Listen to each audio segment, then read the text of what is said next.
Hello दोस्तों, ज्ञान take में आप सभी का स्वागत है। आज हम उपेंद्रनाथ अश्क जी द्वारा लिखी गई कहानी पिंजरा को पढ़ेंगे। तो चलिए वीडियो को शुरू करते हैं। कहानी यहाँ से शुरू होती है कि शांति ने ऊबकर कागज के टुकड़े टुकड़े कर दिए और उठकर अनमनी सी कमरे में घूमने लगी। उसका मन स्वस्थ नहीं था, लिखते लिखते उसका ध्यान बढ़ जाता था। केवल 4 पंक्तियां वह लिखना चाहती थी, पर वह जो कुछ लिखना चाहती थी उससे लिखा न जाता था। भावावेश में कुछ का कुछ लिख जाती थी। 6 पत्र वह फाड़ चुकी थी, ये 7वां था। घूमते घूमते वह चुपचाप खिड़की में जा खड़ी हुई। संध्या का सूरज दूर पश्चिम में डूब रहा था। माली ने क्यारियों में पानी छोड़ दिया था और दिन भर के मुरझाए फूल जैसे जीवन दान पाकर खिल उठे थे। हल्की हल्की ठंडी हवा चलने लगी थी। शांति ने दूर सूरज की ओर निगाह दौड़ाई। पीली पीली सुनहरी किरणें जैसे डूबने से पहले उन छोटे छोटे बच्चों के खेल में जी भर हिस्सा ले लेना चाहती थीं, जो सामने के मैदान की हरी भरी घास पर उन्मुक्त खेल रहे थे। सड़क पर 2 कमीन युवतियां हंसती चुहले करती उछलती कूदती चली जा रही थीं। शांति ने एक दीर्घ निश्वास छोड़ा और मुड़कर उसने अपने इर्द गिर्द एक थकी हुई निगाह दौड़ाई। छत पर बड़ा पंखा धीमी आवाज से अनवरत चल रहा था। दरवाजों पर भारी पर्दे हिल रहे थे और भारी कोच और उन पर रखे हुए रेशमी गद्दे, गलीचे और दरमियान में रखे हुए छोटे छोटे ठकोने मेज और उन पर पीतल के नन्हे नन्हे हाथी और फूलदान। और उसने अपने आप को उस पक्षी सा महसूस किया जो विशाल स्वच्छंद आकाश के नीचे खुली स्वतंत्र हवा में आम की डाली से बंधे हुए पिंजरे में लटक रहा हो। तभी नौकर उसके छोटे लड़के को जैसे बरबस खींचता सा लाया। धोबी की लड़की के साथ वह खेल रहा था। आप देखा न ताव और शांति ने लड़के को पीट दिया। क्यों तू उन कमीनों के साथ खेलता है? क्यों खेलता है तू, इतने बड़े बाप का बेटा होकर? और उसकी आवाज चीख की हद को पहुंच गई। हैरान से खड़े नौकर ने बढ़कर जबरदस्ती बच्चे को छुड़ा लिया। शांति जाकर धम से कोच में धंस गई और उसकी आंखों से अनायास ही आंसू बह निकले। तब वहीं बैठे बैठे उसकी आंखों के सामने अतीत के कई चित्र फिर गए। उसके पति तब लॉन्ड्री का काम करते थे। बाइबल सोसाइटी के सामने, जहां आज एक दंदानसाज बड़े धड़ल्ले से लोगों के दांत उखाड़ने में निमग्न रहते हैं, उनकी लॉन्ड्री थी। आय अच्छी थी पर खर्च भी कम न था। 35 रुपया तो दुकान का किराया ही देना पड़ता था और फिर कपड़े धोने और इस्त्री करने के लिए जो तबेला ले रखा था उसका किराया अलग था। इसके अतिरिक्त धोबियों को वेतन, कोयले, मसाला और 100 दूसरे पचड़े।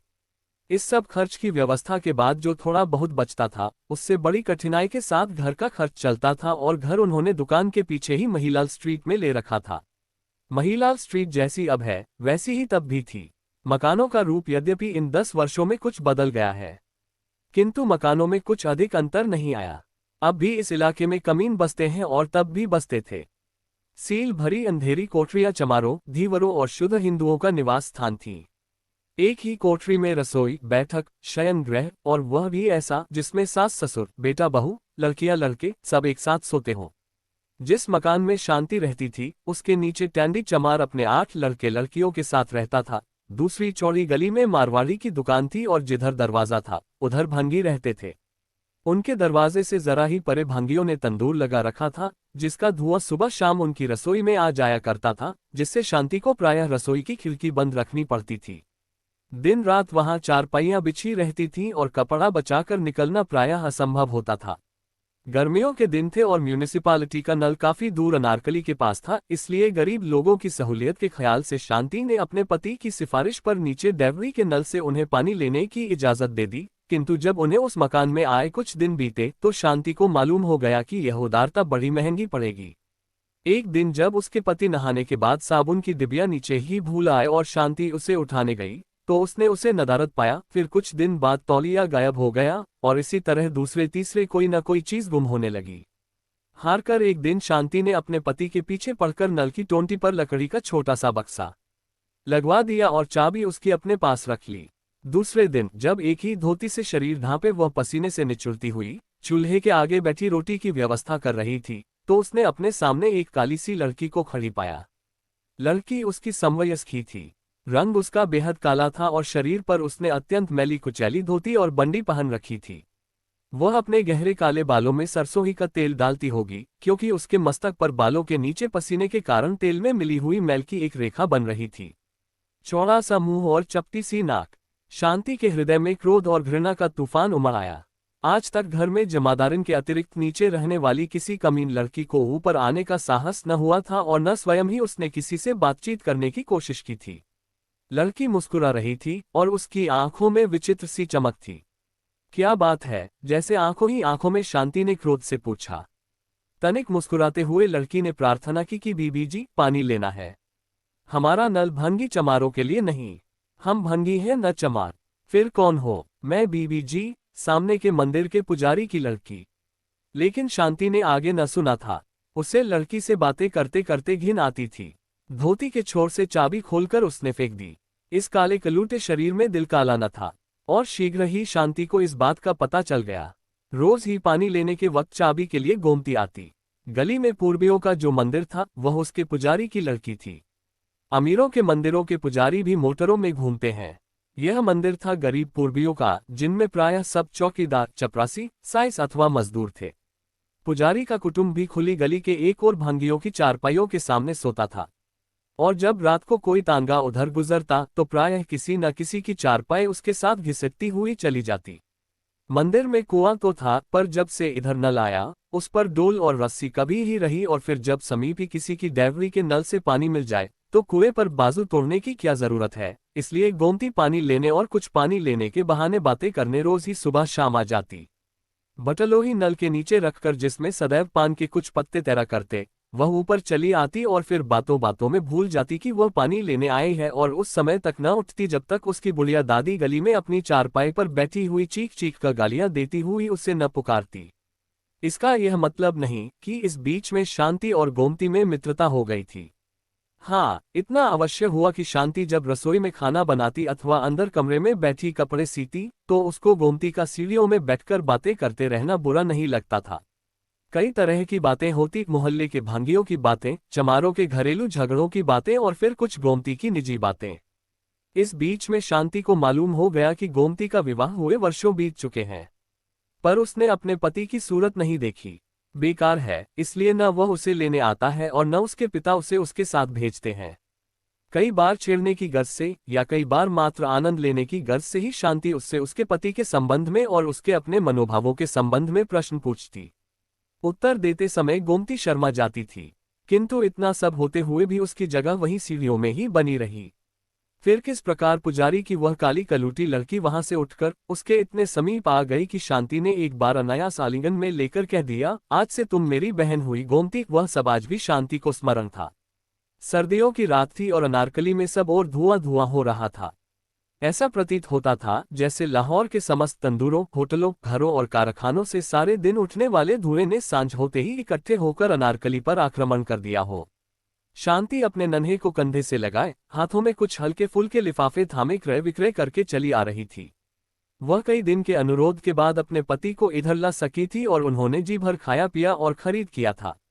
अनारकली के मध्य बंगाली रसगुल्लों की जो दुकान है, वहां से रसगुल्ले खाने को शांति का बड़ा मन होता था, पर उसके पति को कभी इतनी फुर्सत ही ना हुई थी कि वहां तक सिर्फ रसगुल्ले खाने के लिए जा सके।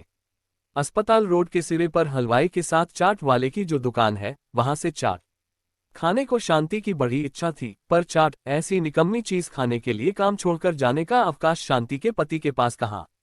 कई दिनों से वह अपने उम्मी के लिए कुछ गर्म कपड़ों के टुकड़े खरीदना चाहती थी। सर्दी बढ़ रही थी और उसके पास एक भी कोट न था।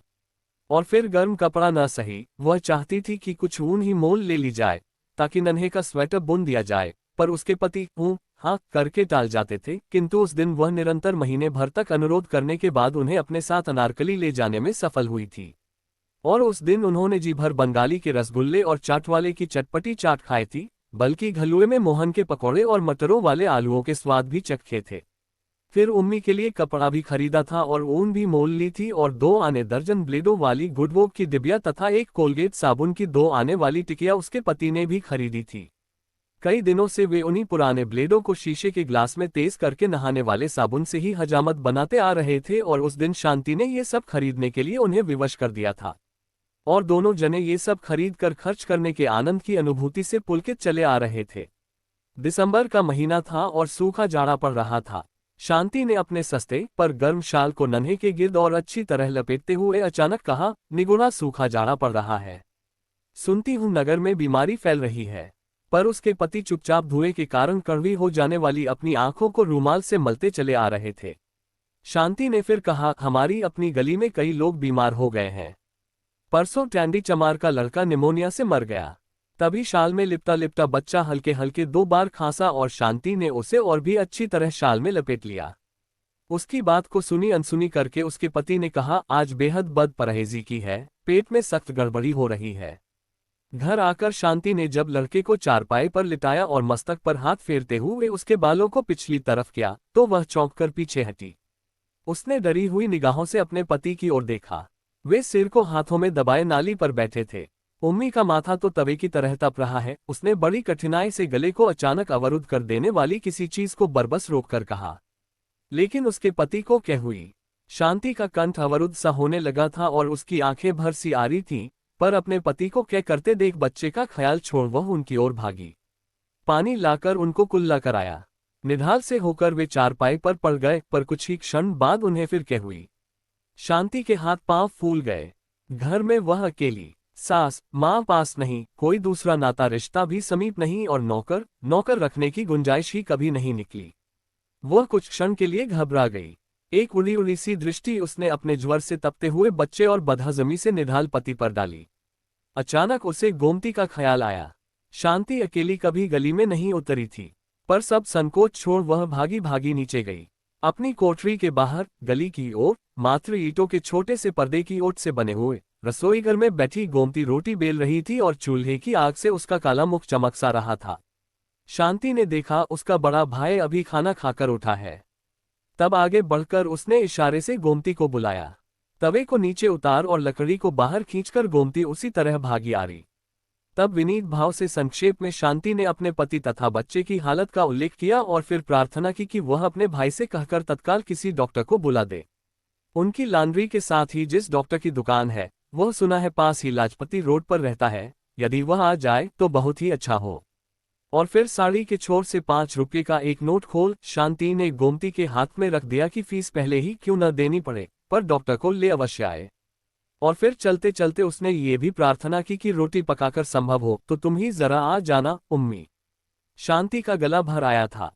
गोमती ने कहा था, आप घबराए नहीं, मैं अभी भाई को भेज देती हूँ और मैं भी अभी आ रही। और यह कहकर वह भागती सी चली गई थी।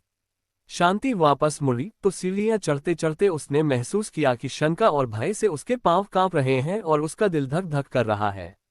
ऊपर जाकर उसने देखा उसके पति ऊपर से उतर रहे हैं। हाथ में उनके खाली लोटा है, चेहरा पहले से भी पीला हो गया है और माथे पर पसीना छूट गया है। शांति के उड़े हुए चेहरे को देखकर उन्होंने हंसने का प्रयत्न करते हुए कहा, घबराओ नहीं, सर्दियों में हैजा नहीं होता।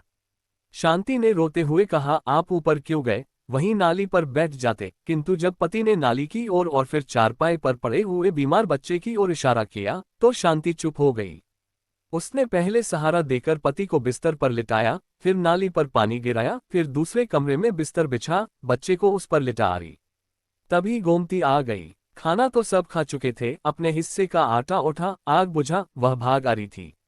शांति ने कहा, मैं उम्मी को उधर कमरे में लिटा आ रही हूँ। मुझे डर है उसे सर्दी लग गई है। सांस उसे और भी कठिनाई से आने लगी है और खांसी भी बढ़ गई है। निचली कोठरी में पड़े हुए पुराने लिहाफ से कपड़े ले लो और अंगीठी में कोयले डाल उसकी छाती पर जरा उससे सेक दो। इनके पेट में गड़बड़ है। मैं इधर इसका कुछ उपचार करती हूँ, कुछ नहीं तो गर्म पानी करके बोतल ही फेरती हूँ। गोमती ने कहा, इन्हें बीबी जी कोई हाजमे की चीज दो। हमारे घर तुम्मे की अजवाइन है, मैं उसमें से कुछ लेती आ रही हूँ। जब तक डॉक्टर आए उसे ही जरा गर्म पानी से इन्हें दे दो। बिना किसी तरह की हिचकिचाहट की शांति ने मैली सी पुड़िया में बड़ी काली सी अजवाइन ले ली थी और गोमती अंगीठी में कोयले डाल नीचे कपड़े लेने भाग गई थी। बाहर शाम बढ़ चली थी। वहीं कमरे के अंधेरे में बैठे बैठे शांति की आंखों के आगे चिंता और फिक्र के वे सब दिन रात फिर गए। उनके पति को हैजा तो न था, किंतु गैस्ट्रोएंटेराइटिस तीव्र किस्म का था। डॉक्टर के आने तक शांति ने गोमती के कहने पर उन्हें तुम्मे की अजवाइन दी थी, प्याज भी सुंघाया था और गोमती अंगीठी उठाकर दूसरे कमरे में बच्चे की छाती पर सेक देने चली गई थी। डॉक्टर के आने पर मालूम हो गया था कि उसे निमोनिया हो गया है और अत्यंत सावधानी की आवश्यकता है। शांति अपने पति और अपने बच्चे दोनों की एक साथ कैसे तीमारदारी करती, उसने अपनी विवशता से गोमती की ओर देखा था, पर उसे होंठ हिलाने की जरूरत न पड़ी थी। बच्चे की सेवा शुश्रूषा का समस्त भार गोमती ने अपने कंधों पर ले लिया था। शांति को मालूम भी न हुआ था कि वह कब घर जाती है, कब घर वालों को खाना खिलाती है या खाती है, या खिलाती खाती भी है या नहीं। उसने तो जब देखा उसे छाया की भांति बच्चे के पास पाया। कई दिन तक एक ही जून खाकर गोमती ने बच्चे की तीमारदारी की थी। दोपहर का समय था, उसके पति दुकान पर गए हुए थे। उम्मी को भी अब आराम था और वह उसकी गोद से लगा सोया पड़ा था और उसके पास ही फर्श पर टाट बिछाए गोमती पुराने ऊन के धागों से स्वेटर बुनना सीख रही थी। इतने दिनों की थकी हारी उनींदी शांति की पलकें धीरे धीरे बंद हो रही थी। वह उन्हें खोलती थी पर वे फिर बंद हो जाती थी। आखिर वह वैसी ही पड़ी पड़ी सो गई थी। जब वह फिर उठी तो उसने देखा उम्मी रो रहा है और गोमती उससे बड़े प्यार से सुरीली आवाज में थपक थपक कर लोरी दे रही है। शांति ने फिर आंखें बंद कर ली। उसने सुना गोमती धीमे धीमे स्वर से गा रही थी, आरी कको जारी कको जंगल पक्को बेर, भैया हाथे धेला चिड़ैया उड़े जा। और फिर आरी चिड़ैया दो पप्पड़ पकाए जा, भैया हाथे धेला चिड़ैया उड़े जा। बच्चा चुप कर गया था। लोरी खत्म करके उसने बच्चे को गले से लगाकर चूम लिया। शांति ने अर्ध निमिलित आंखों से देखा, बच्चे के पीले जर्द सूखे से मुख पर गोमती का काला स्वस्थ मुख झुका हुआ है। सुख के आंसू उसकी आंखों में उमड़ आए। उसने उठकर गोमती से बच्चे को ले लिया था और जब वह फिर टाट पर बैठने लगी थी तो दूसरे हाथ से शांति ने उसका हाथ पकड़ चारपाई पर बिठाते हुए उसे अपने बाजू से बांध लिया था और कहा था, आज से तुम मेरी बहन हुई गोमती। आंखें बंद किए शांति इन्हीं स्मृतियों में गुम थी। उसकी आंखों से चुपचाप आंसू बह रहे थे कि अचानक उसके पति अंदर दाखिल हुए। किसी जमाने में लॉन्ड्री चलाने वाले और समय पड़ने पर स्वयं अपने हाथ से इस्त्री गर्म करके कपड़ों को प्रेस करने में भी हिचकिचाहट न महसूस करने वाले ला शून्य दीनदयाल और लाहौर की प्रसिद्ध फर्म दीनदयाल एंड सन्स के मालिक प्रख्यात शेयर ब्रोकर लाला दीनदयाल में महान अंतर था। इस 10 वर्ष के अरसे में उनके बाल यद्यपि पक गए थे किंतु शरीर कहीं अधिक स्थूल हो गया था।